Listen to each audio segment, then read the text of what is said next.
The Week in Review is back on Fox Chicago. Coming up, a Southside teacher disappears, leaving only her car behind. The Bears gear up for battle in the playoffs. Protests erupt in Minnesota after an ICE agent kills a woman. Plus, Amazon is moving into the south suburbs. Cool tech at the electronics show. And Brookfield Zoo has its own grumpy cat. This is your Fox 32 Week in Review. On day 3 of the search for a missing Chicago public schools teacher, family members say they are growing increasingly worried as police continue looking for any sign of Linda Kathleen Brown. Last time anyone saw her was this past weekend. She was in Bronzeville, where she lives. Leslie Moreno is outside of Robert Healy Elementary, where Brown teaches, with the latest information. Leslie. Hey guys, good evening. Yeah, we just spoke with her husband, who has been actively and frantically searching for her vehicle. Really, any signs of her so far? There have been no reported and no confirmed sightings. Chicago police say 53-year-old Linda Brown was last seen Saturday afternoon in Bronzeville in the 4500 block of Martin Luther King Jr. Drive. Investigators believe she may be driving a blue Honda Civic and may be in need of medical attention. Her husband tells us she left home Friday night and never showed up for her acupuncture appointment the next day. Something, he says, is completely out of character. By Sunday, when calls and messages went unanswered, the family contacted police. Linda is a longtime special ed teacher here at Robert Healy Elementary School. Her husband tells us she has a history of mental illness and is urging the public for help. I'm broke down. I don't know what to do. I did everything. I'm talking to people. We got people on it. We got people searching for it. I'm out of options. I don't know what to do. I don't know what to do but just wait. Just wait and I guess get a good call. I'm hoping I can get a good call that we found her and she's safe. And family continues to actively search for Linda nearby neighborhoods as well as hospitals. After nearly a week of not knowing what happened to Linda Brown, today family and friends were able to fan out and search the area where she was last seen, thanks to some surveillance video and new clues. Chicago police found Linda Brown's car parked near 35th Street and Lake Park Avenue, the first break in a week-long mystery. Surveillance cameras showed her getting out and walking across the pedestrian bridge at 3 a.m. last Saturday. From there, dogs tracked her scent directly to the lakefront. This morning, from 31st Street Beach down to Oakwood Avenue and points in between, family and friends of the special education teacher, loved by so many, set out to find answers. I care about her, and I think people are still holding out hope. I know it doesn't look good, so I just thought that it would be important to come out here and feel helpful and just feel supportive and hope that she's found, or hope that there's at least some answers, because I think it's just been really rough. What went through your mind when you heard that your cousin was missing? I was in total shock. It's not like her at all. She's a great woman. She loves kids, and I'm just hoping for the best. Brown, a special education teacher at Healy Elementary in Bridgeport, has been missing 6 days. Her husband and friends say she's faced mental health challenges but has never disappeared like this. They're trying to stay hopeful. I'm thankful for everyone helping, support to find my wife. It's great. You know, I wish we had more people to cover more ground, but, you know, this is a good start. If you want to come join, please come help. Linda's husband, Antoine Brown, is asking anyone who wants to participate to please join them on the lakefront. There's a lot of territory to cover, and they're hoping the more eyes, the better. You know, both teams probably think they could have won both of the games this regular season. Lou Canellis joins us for Orange Friday festivities. All right, Staley was on the show earlier this morning. What did Staley have to say? Bears win. Bears are going to win. Sure, right? I think it was 52-0. I'm not entirely sure. I love it. So you're going to be following this game obviously closely. What's the atmosphere going to be like tomorrow? Oh, it's going to be unbelievable. I mean, honest to God, I wish I was there instead of in studio. because as a Bears season ticket holder, I was just telling you before we went on that my wife's going out to the game. I gave her the tickets. You know, I could have picked up a couple of $1,000 for the tickets, and she's worried about the wind because Mike Kaplan said it's going to be 30-mile-per-hour winds.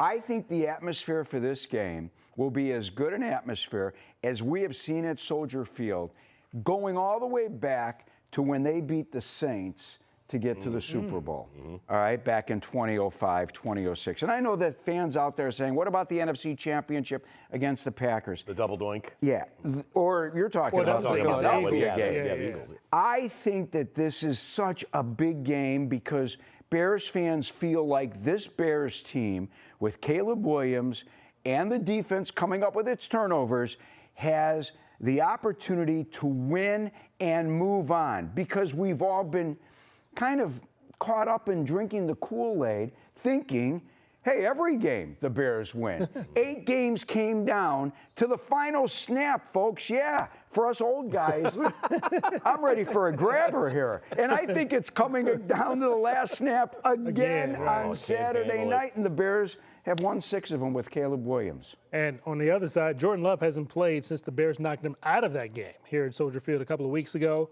Reasonably, what can you expect from him? Any rust at all? It's a great question. If you're asking me for a key to the game, Brian, that's one of those keys. How will Jordan Love come back off the time off because of the concussion? If he plays well and he's got Christian Watson, he's got most of his receivers back. He's got Josh Jacobs, his terrific running back. They've got Zach Tom, all right, on the offensive line back. He's got his offense back. And when Watson's on the football field, second best quarterback in the NFL. His quarterback rating was terrific. My worry is explosive plays. So Dennis Allen, defensive coordinator of the Bears, maybe plays more zone defense, keep the play in front of his defensive backs, so we don't see those explosive plays that we saw against the Packers during the regular season. Bears gave up more explosive plays this season than any team in football. I brought this up so many times. I cannot stand seeing Watson going, 10 yards downfield. They throw underneath this, and then he turns it upfield for 60-yard. I don't want to see that again. It reminds me so many times of Aaron Rodgers throwing to, what's his name? The guy that was in. I can't even think of the name. Thank you. Yes. Davante Adams. And anyway, I don't want to think about my nightmares. What about the Packers? Are they going to be looking to hit somebody because of the fact that Bring it Love on. got knocked Bring it out? on. Grady Jarrett said yesterday, guess what? Welcome to the NFL. And if you are going to play like that, looking for a shot to get back because you're unhappy that Austin Booker, and I still don't think it was a cheap shot. No, Austin Booker leveled Jordan Love, and Love suffered the concussion. Go for it. Because one of the worries is that the Bears keep it together at the start of the game. Don't get caught up in the euphoria of Bears fans at Soldier Field, because that place will be buzzing. And we saw what happened earlier when Booker had a couple of personal foul penalties on him. A couple of personal fouls in that game. Really put the Bears in a tough position. Green Bay wants to start the game like that. Go for it. I'll take the 15-yard penalty. Bears offense started really slow, 2 out of their last 3. It's a problem. What's the key to getting out to a much better start? Well, here's the key to the game. Really, the Bears need to run the football effectively. I think they have the best offensive line in football. What Ryan Poles did, rebuilding that offensive line, is the reason that the Bears are in this position in the playoffs. 2 Pro Bowlers. Specifically, Right guard to guard. Yep. All right? Jonah Jackson, Drew Dahlman, the center that they went out and got in free agency, and Joe Tooney, who brings playoff Super Bowl experience. The Bears need to run the football. If they run the football effectively, they will win this game. They will control the clock. They will have more plays offensively than the Packers do, and they will win this game. They will keep Jordan Love off the football field. They must run the football from the start. Quickly, Kyler Odunze? Yeah, Yes? I mean, No? we're going to see. I think Kyler Gordon's going to be a huge help, even though he'll only play 25, 30 snaps. That's Lou saying that. That's not the coaches saying that. Rome Odunze out there. I think Gordon's more important. They've got a number of targets. Luther Burden's really stepped up with Odunze sitting out. Colston Loveland's Tight ends have been huge. the best tight end in football with Rome Odunze out. So it's good to have both back. All right, looking forward. And you can watch all the action right here. Fox 32 Chicago, your home of the Bears. Kickoff 7 p.m. tomorrow. Don't forget postgame as well. We have the game. Keep it right here on Fox. Take a live look on the ground. You can see a growing group of protesters there and what look like federal agents. We should point out that Governor Tim Walz of Minnesota is preparing the National Guard in the event of any unrest. We will keep an eye on the unfolding situation all morning up in Minneapolis. And as I mentioned, city officials have identified that woman as 37-year-old Renee Nicole Good. Now, Walz has not deployed the National Guard yet, but he says this is a precaution in case anti-ICE protests turn violent. And last night, if you were watching any live feeds from the city, you saw hundreds of people, protesters on the streets there. Asher Red is in Minneapolis right now. Asher, there's a lot of debate over if the shooting of this woman was justified. Is there any new information about this morning? Well, Anthony and Natalie, a few blocks away from where I'm standing right now at the federal building, there are protests going on. We have a crew out there as well telling me that pepper balls have been deployed by some of the law enforcement there. I've seen some emergency vehicles whizzing by in that direction. And also, there's also fights that have had to be broken up, according to our crew that's on the ground. But the Department of Homeland Security is defending this ICE agent, saying that he acted in self-defense.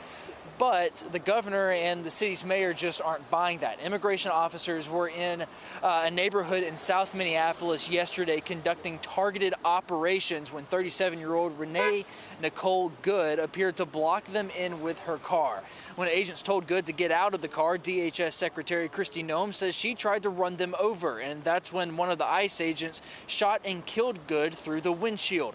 Secretary Noem is calling Good a domestic terrorist and accusing her of using her car as a weapon. You know, people need to stop using their vehicles as weapons. This domestic act of terrorism to use your vehicle to try to kill law enforcement officers is going to stop.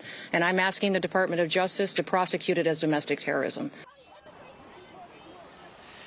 But some city officials are calling this murder, saying the ICE agent should be arrested and charged. Within hours of the shooting, hundreds of anti-ICE protesters showed up at the scene, many of them throwing snow and chunks of ice at law enforcement.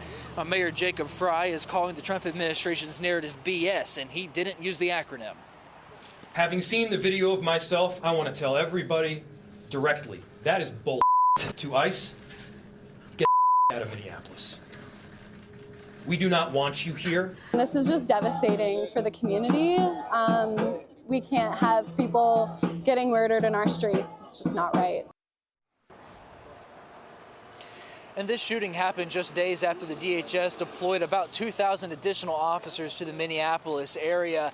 But local and state leaders are telling people who want to protest to do so peacefully. The National Guard is on standby as a precaution in case things turn violent. It's a packed house here at Talia Hall and a lot of tension in the room. The meeting is actually still taking place here behind me, in the room behind me. We did get a chance to speak with residents and local officials. They've been expressing their concerns regarding what they say is CPD's involvement with ICE. Dozens of residents and elected officials gathered here tonight for a hearing with the Community Commission for Public Safety and Accountability following concerns that the Chicago Police Department's practices may conflict with Chicago's welcoming city ordinance. The hearing was prompted by more than 2,000 signatures and calls from district councilors demanding transparency and accountability. Residents and elected officials calling out the Chicago Police Department for what they say has been a pattern of them assisting ICE agents in failing to protect its residents. Under Illinois law and the welcoming city ordinance, Chicago police are prohibited from assisting federal agents with immigration enforcement.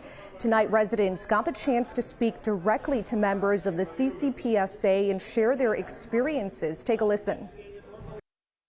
I came here today because I thought that I was going to tell you about my experiences behind the discount mall on October 23rd and how I personally witnessed ICE and CPD collaborate.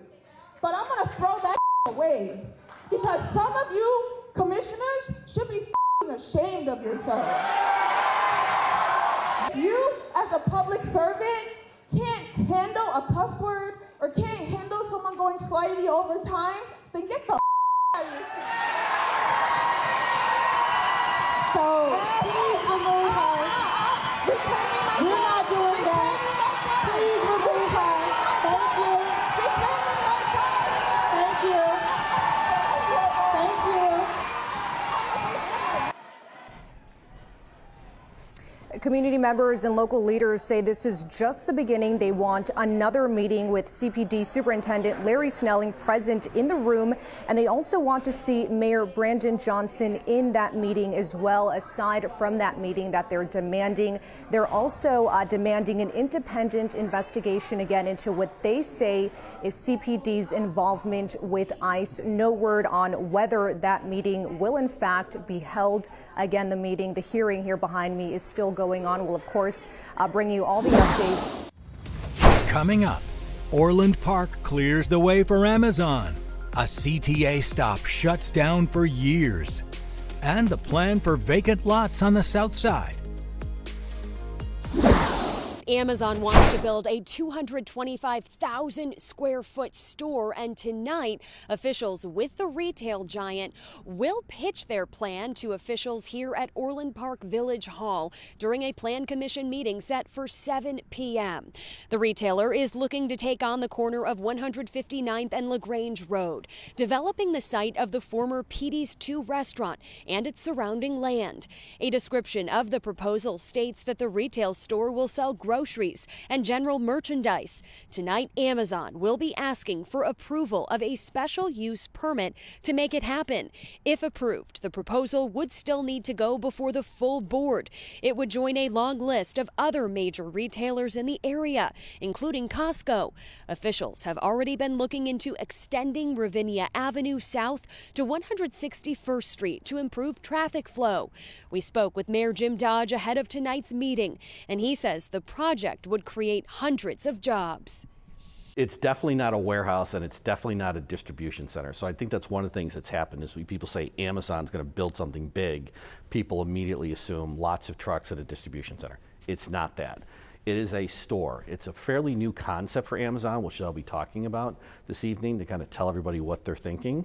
And I think it's a pretty exciting concept for them, and it brings a new retailer to Orland Park, which we're excited about. The public is expected to weigh in during tonight's meeting. Now, if the Plan Commission approves this, the next step is that it will go to the full board, likely in the coming weeks. Ground could be broken as early as this May. The station is closed. The State and Lake Elevated Station closed this morning. And work is underway. We see the workers up there right now, as a matter of fact. They're just starting today. But we're told the majority of the demolition will be overnight from 9 p.m. to 5 in the morning. The CTA station is 130 years old. It's one of the oldest, but it's also one of the busiest, and it will now be fully reconstructed. Beginning today, Lake Street will be open to local traffic only between Dearborn and Wabash. I want to tell you about, that, some of the street closures.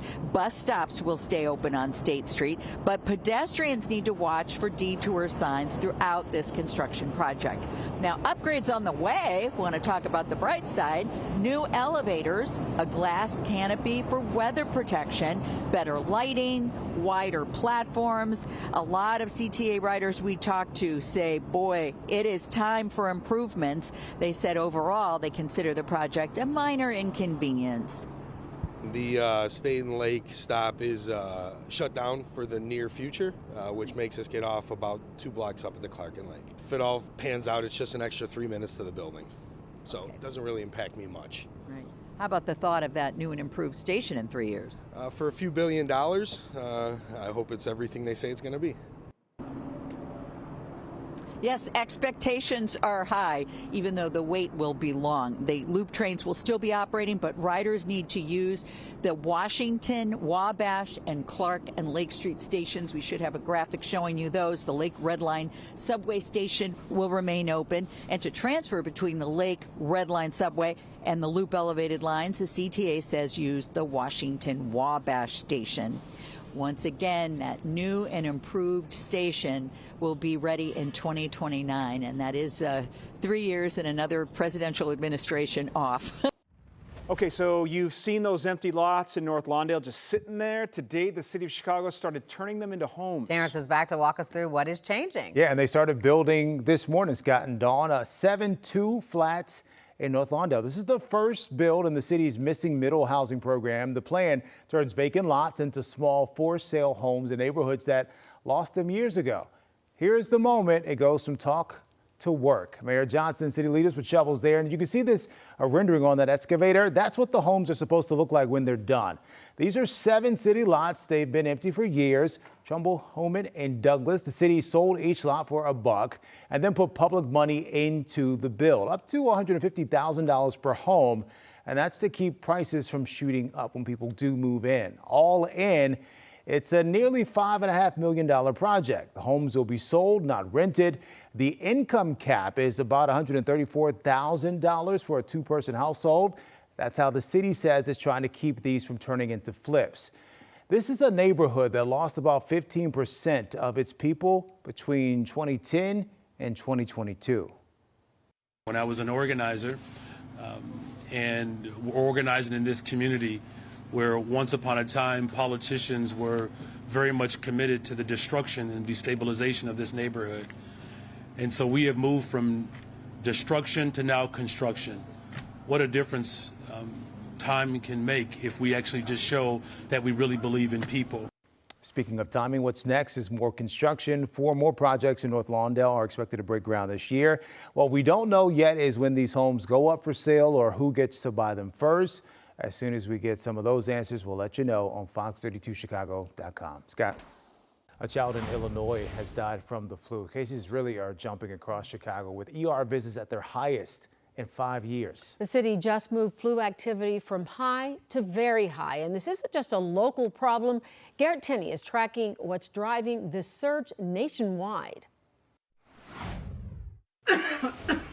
Influenza infections across the nation spiked over the holidays in a flu season that the CDC is classifying as moderately severe.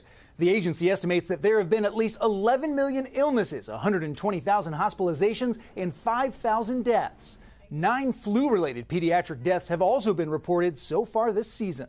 There are no normal years. When it arrives with a bang and people get sick. Some of that unpredictability in the current season comes from a new flu variant dubbed as the super flu. Symptoms can include high fever, body aches, extreme fatigue, and more. This particular year, this variant, which is a subvariant of H3N2, it has several mutations in it that make it not a great match with the H3N2 strain that was included in the flu vaccine this year. More than 90% of H3N2 infections include a subclade K variant, which wasn't included in this season's flu shots. When a new strain of virus comes around, there's almost like a more severe illness from it. Still, health experts say it's too early to tell whether the mismatch is a major problem.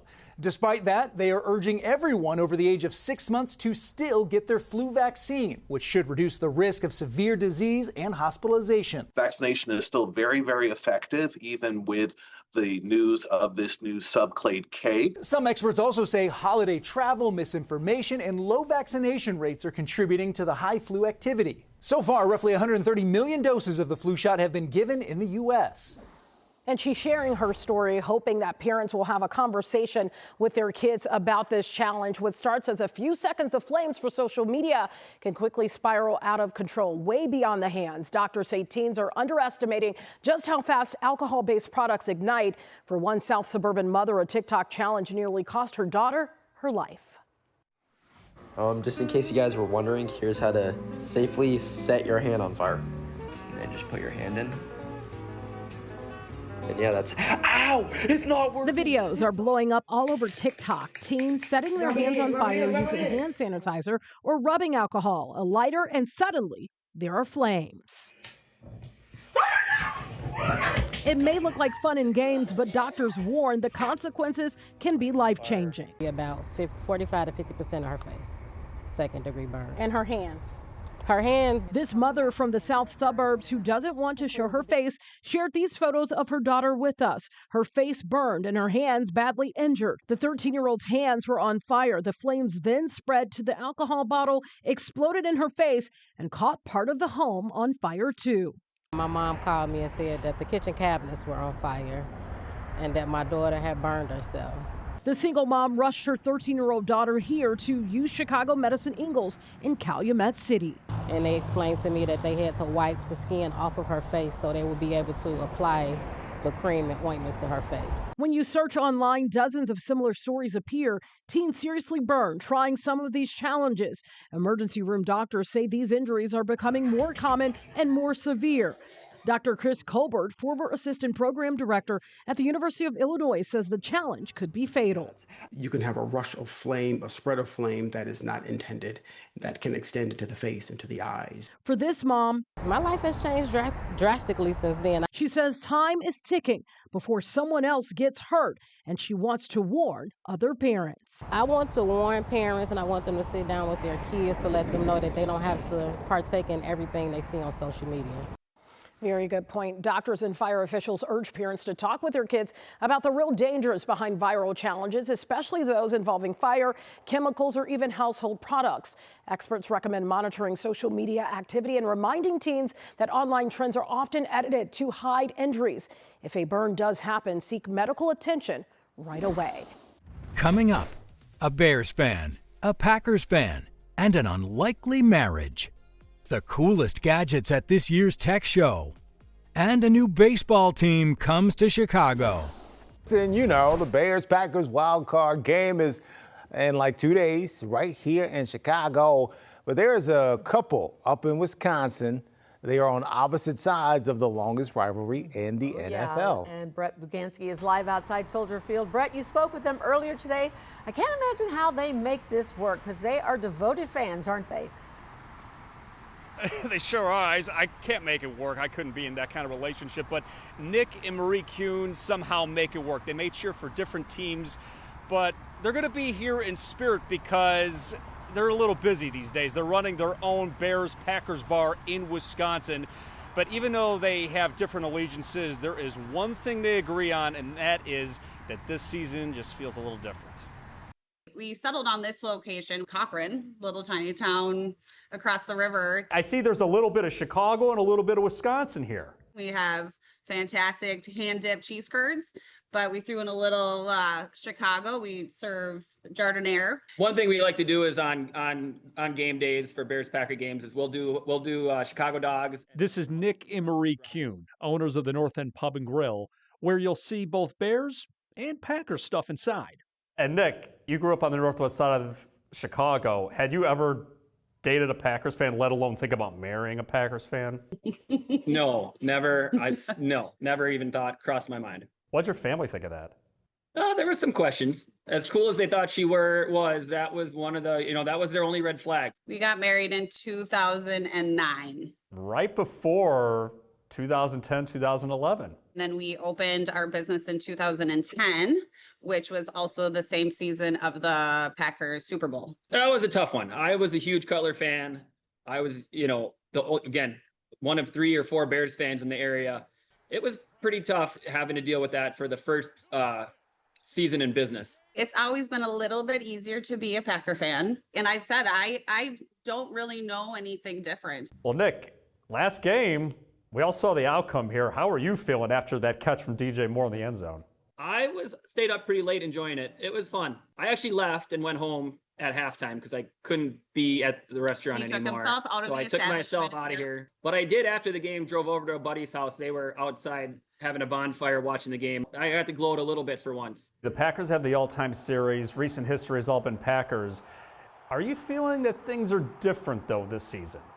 It definitely has a different feel. The Bears have a great team. I think hopefully this is it, and this should hopefully be the turnaround we've all been looking for. How old is your son now? He's 11. What team does he cheer for? He really has chose to cheer for anybody but the Packers. If he chose Bears-Packers, he's cheering for the Bears. So how do you all make it work? Well, I just think you need some patience with each other. I think a little separation is okay. Yeah, be fair. Be fair, play nice. And I'm not saying you have to be modest by any means, but just be fair. I guess it'd be a dull world if we all like the same things. But, you know, we want to hear your stories. Are you in a house divided? Send us your stories. Send us your pictures. And just a reminder, you can watch Bears-Packers right here on Fox Chicago. We're live outside Soldier Field tonight. Brett Bagansky, Fox Chicago. All right, you know where all the cool stuff is today? At the Consumer Electronics Show in Vegas. There's also someone real cool there, too. We're talking about Steve Noviello, who joins us live with a first-hand look at some of this cool stuff. Hey, Steve, what are you seeing out there?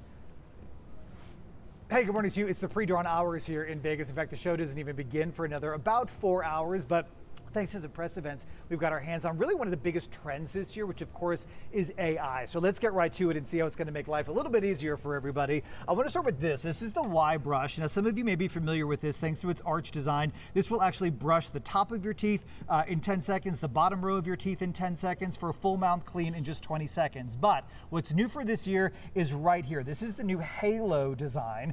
It capitalizes on the twice a day that you brush your teeth to use AI technology called Smart Nose, which analyzes your breath biomarkers in real time. This can identify more than 300 health concerns, including early stage diabetes and even gum disease.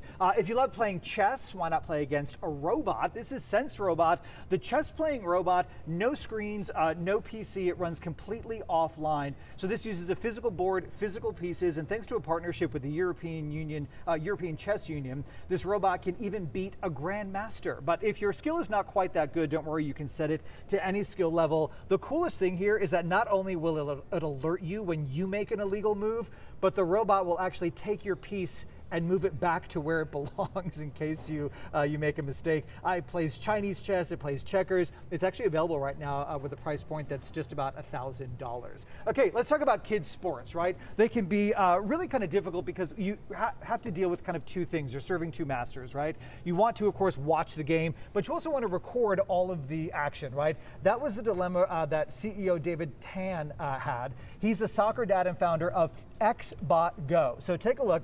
It's a dual lens camera with AI built in, and it actually is designed to follow the action. So this will, you'll notice the camera moves as the ball moves. So this will track balls, it will track different players. It's great for soccer, it's great for basketball. It records in 4K, you set it up, you press one button up on the tripod, it does the rest. It offers analytics, a highlight reel, great for basketball, for soccer, for team sports. Pre-orders, by the way, start today.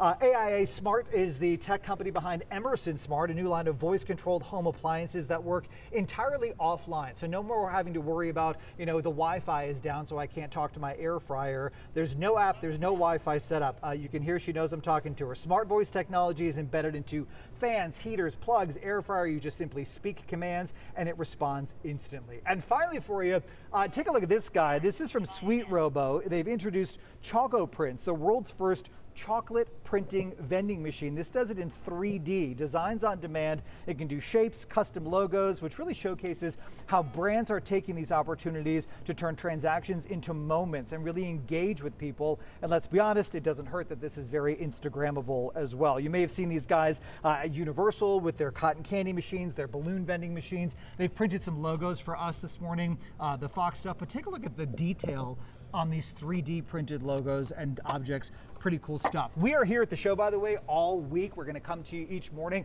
We've got plenty more to see. Again, things will open up in about 4 hours from now, but you can follow the action, facebook.com/SaveMeSteve. Wow. The Chicago Snowballs will soon be taking the city by storm. This is a co-ed exhibition baseball team, and it's the first of its kind in our area. Tryouts are taking place this week. It is being modeled after the Savannah Bananas. Multi-talented men and women from across the area are throwing their hat in the ring to play and perform for the Chicago Snowballs. Like the Savannah Bananas, which played for a sold-out crowd in Chicago Chicago last summer, the Snowballs will combine traditional baseball with circus-style performances in a 2-hour show. Here at the Dome in Rosemont, prospective players spent the day showcasing their baseball skills and hidden talents. The co-founders are even partnering with the head coach of the Jesse White Tumblers to lead the Snowballs tumbling program. All players will earn equal play plus a profit share. Sherry and Paul Travis explain the inspiration behind the new venture. Feedback or the turnout that we've had, the response for us saying we're going to start out with equal pay, equal play for women and men has been so exciting to hear about, like the young people, like kids who are like, wow, I want to be a Chicago Snowball. It's been unbelievable. I mean, honestly, there is great talent, great energy. The coaches are really excited about what they're seeing, and just some really nice, great people that I think are going to be part of what we want to bring, which is, of course, the magic. The Snowballs season opener is set for May 3rd at Kerrywood Cubs Field. So who will they play? Well, a second team is in the works, and the public can help enter a contest to name that team. Now, you can get a sneak peek of the talent during a Snowball benefit this Friday. Tickets are just $15. That'll happen right here at the Dome, and it will benefit local youth sports. We got Staley here. Why wouldn't we have Staley here? Here's the thing. Staley is staying out of hibernation in January because the Bears are still rolling, baby. We are live out here in the Loop. We're actually at 625 West Adams. And take a look behind me. One of the many different sort of fan activations that they're doing around the city today through Saturday. They got a pretty epic ice sculpture, which I'm not going to lie, I don't know how well it's going to hold up with these warm temperatures, but here's the part that matters right there. Playoffs, because that's the word everyone's talking about. Of course, the big game happening right here on Fox 32 on Saturday. Let me ask you, Staley, are you going to be at the game? Of course, right? Let me ask you this: Can you score your favorite reporter 2 tickets to the game? So yeah, right, okay, yeah, you'll text me. All right, so Staley's going to text me. Here, so let me tell you everything you need to go. You go to ChicagoBears.com. There's going to be a list of all the different fan activations that are happening. Some are going to be happening around downtown. Some are going to be happening at Soldier Field on Saturday. But here's what I can tell you. The vibes. People walking to work, people walking around downtown, they see that word playoffs, they see Staley, and a smile comes across their face because we are still celebrating the Bears in January, and that's what matters. So we're going to tell you everything you need to know more about this. You go to the website, ChicagoBears.com, and of course, oh, thank you. One more. Oh, the smooches, I love it. All right, the Bears, Packers, Saturday, 7 o'clock, right here on Fox 32. Staley's got so we've got Anthony and Natalie back in studio, so we need a couple extra tickets, and they've got +1s. So are you good? He's going to text everybody. But only one of us gets smooches.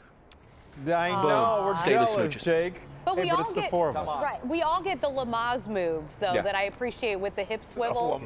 Thank you.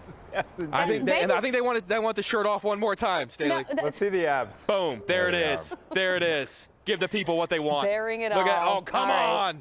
Thank you. See, Staley so much, does Jake. that, and it's fine. I do that, and I get called to HR. That's right. That's right. I can't Staley tell can who's twerk. cuter, though. Jake or Staley. They're It's a both toss-up. adorable. They're going to have a great date on Saturday night. Coming up, Brookfield Zoo Chicago and its own grumpy cat. What is Padel ball? And the Bears drumline hits the Fox Plaza. They are the original Grumpy Cats here at Brookfield Zoo Chicago, and they are ready to celebrate the new year in their very own unique way. I'm here with Dr. Mike, the president and CEO of the zoo. These cats are so adorable. Where can we find them? You've been looking forward to this one for I a while. have, yes. So we're here at the Desert's Edge at Brookfield Zoo. These cats come from Central Asia, so ranges from Iran all the way across through the Himalayas into China, and a variety of habitats, kind of grassland to rocky areas. Well, I mean, are you likely to see them in the wild, or are they pretty evasive? So they tend to be a little bit reclusive, and obviously incredibly good at blending into the habitat too. So you can just see the camouflage that they're able to employ against these rocks, and they're what we would call an ambush predator. So they're one that kind of stays hidden until they see something to jump out on top of and grab hold of their dinner. And their grumpy face is kind of to help that ability to ambush, so that they can kind of stay behind a rock, and their ears are flat and they're able to kind of stay hidden. How are they different from the cats that we might have at our house? So completely non-domesticated. So there's a wide variety of smaller cat species around the globe that are, not really closely related to our domestic house cats in any way, but just a magnificent animal. Tell me about the fur too. And I understand their fur kind of changes for the seasons or the climate that they're in. Yeah, so it's got that seasonality to it to help with the camouflage function, and then also to help with just the warmth that it provides. So they're a cat that can really take it into pretty cold temperatures and have that nice warm coat to help them do so. And I understand all cats are carnivores, right? Yes, and so is correct. that the case with these guys? That What are they is, eating? Yeah. So right now they've got some mice, and they've got just some chunks of meat. But yeah, in the wild, strict carnivore. They have really short legs too, and their tails are kind of are fat, right? So I would call it fluffy more Fluffy, than fat, but sorry. yeah, like a nice. That is not PC. Okay. Nice, thick, fluffy hair coat there on their tail, yeah. And so that helps them when it's really cold, right? Yeah, so it's just something else they can wrap around them to help stay warm. It also provides some balance function, so when we see them kind of climbing around on the rocks like she's doing now, that tail helps as a little bit of a counterbalance. And you've got a male and female here on Habitat at Brookfield Zoo, Chicago. Yeah, so Johan and Ruby, and hopefully we'll have some baby palace cats in the future. Ooh, I see a follow-up segment. And we are, tell us where we are, tell our viewers where we are. Desert's Edge. And there's another cat in here as well. There is, so the sand cat Yes. is our other cat species in here. And then the meerkats, completely unrelated, but adorable, and we'll greet you as you walk in the door here. So come visit the Palace Cat here at Brookfield Zoo, Chicago. This is an awesome space. You saw a little bit here in my tees. Yeah, Padel, you have to say it with a little bit of a flair, right? Because it's happening worldwide. Usually Chicago's early on the game, but for this, you know what? We're a little late to the game. Late, yes. I'm with Fabian. Fabian, you are co-founder here of Union Padel Club, brand new to Fulton Market, opening today. Tell us a little bit, and we got to make it quick because we're going to be playing here in the 9 o'clock hour. But how does this game work? Because a lot of people think tennis, they think pickleball when they're first seeing it, but it's with a twist. It's a mix of tennis, pickleball, and squash. So it's tennis scoring, it's played in doubles like pickleball, but you're able to use the walls, which makes it fun, active, and also intense. You know what? I'm glad that we have some models here doing it the right way, but people might be intimidated by how fast this ball is going. There's beginner levels, right, if they want to come? Yes. It is. It looks a little bit intimidating, but it's actually very easy to pick up. And we have clinics and lessons to start getting people into the mood. So there's a lot of strategy. Okay, again, we're going to be on the court here in the 9 o'clock hour, but I want to show that this isn't just courts, right? Picking up a new sport. This is recovery. There's a social aspect to Union Padel Club. Let's kind of give people a walkthrough, starting with the recovery room that's right here. That looks like my cup of tea. I'm not gonna lie. Yeah, we definitely wanted to bring more than just sports. We wanted to build an entire social experience and build community around Padel. So we designed all of these areas to serve as the Padel Club, so that people can hang out before playing and stay after playing. Use our recovery room with our cold plunge, our saunas, our showers. We have a full bar. We have a pro shop, co-working spaces, social lounges.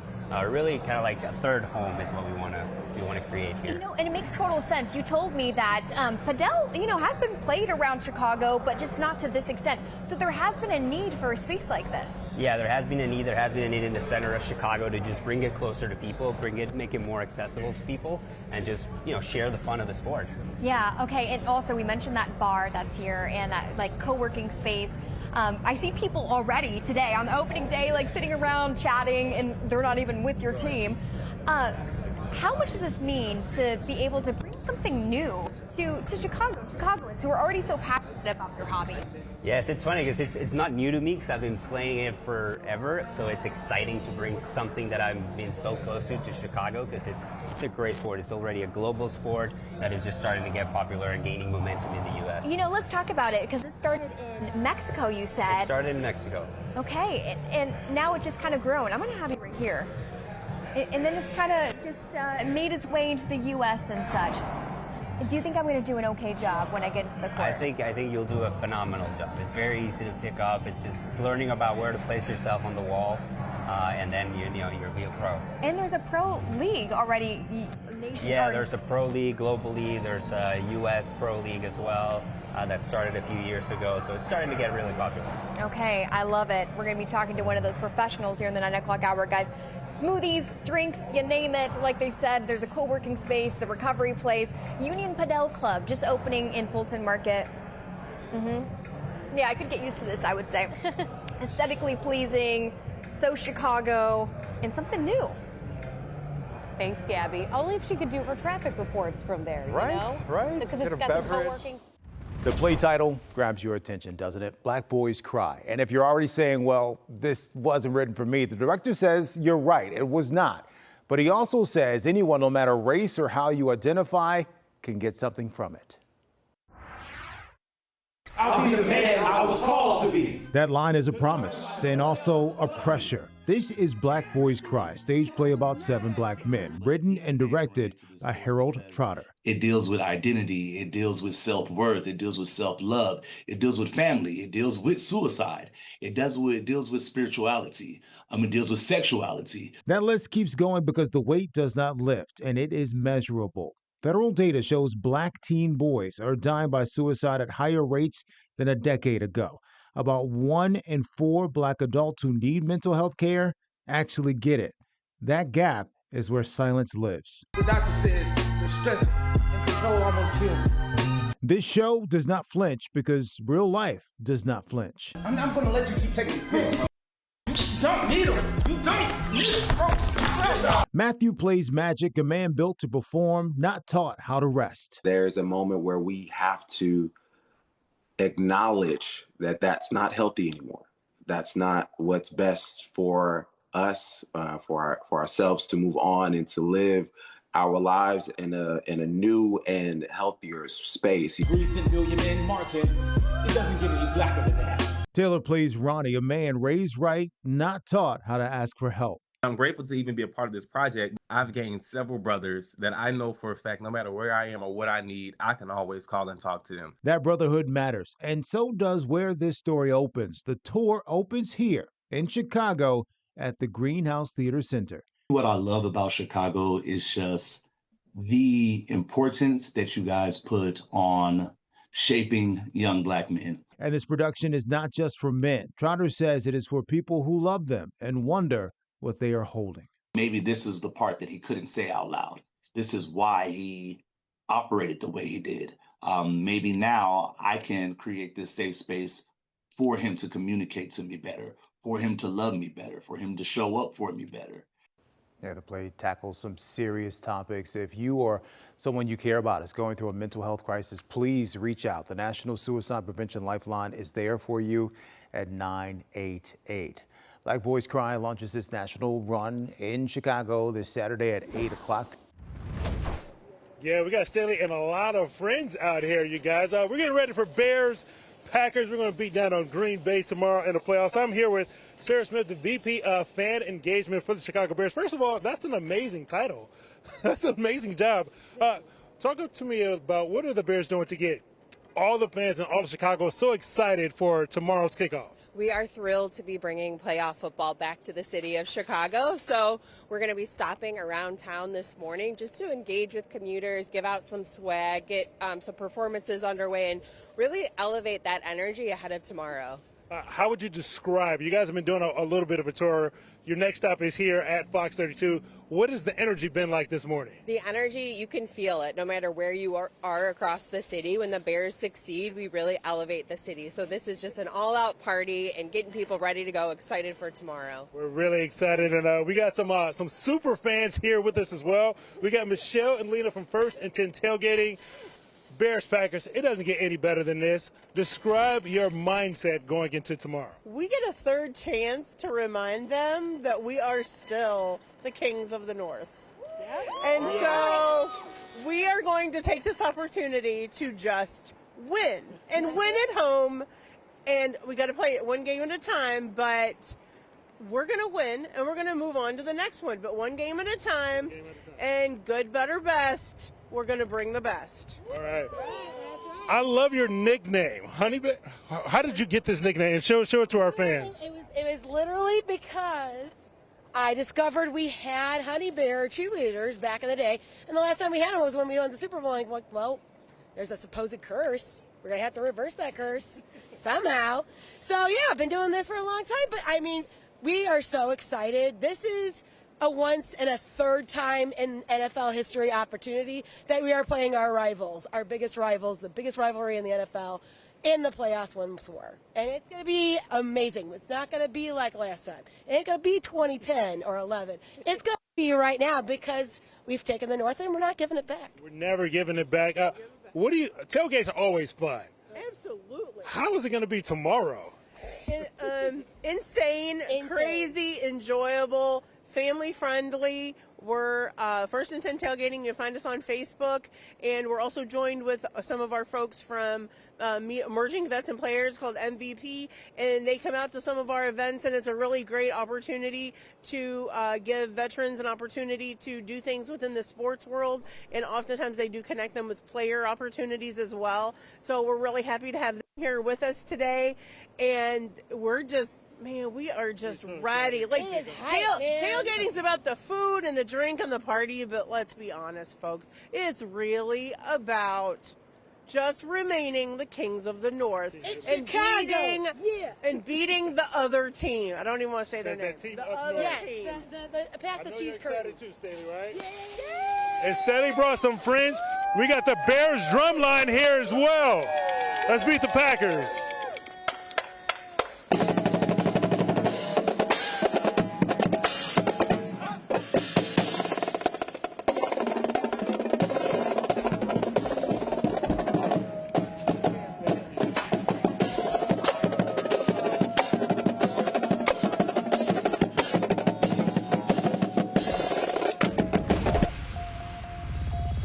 This has been your Fox Chicago Week in Review. See you next time.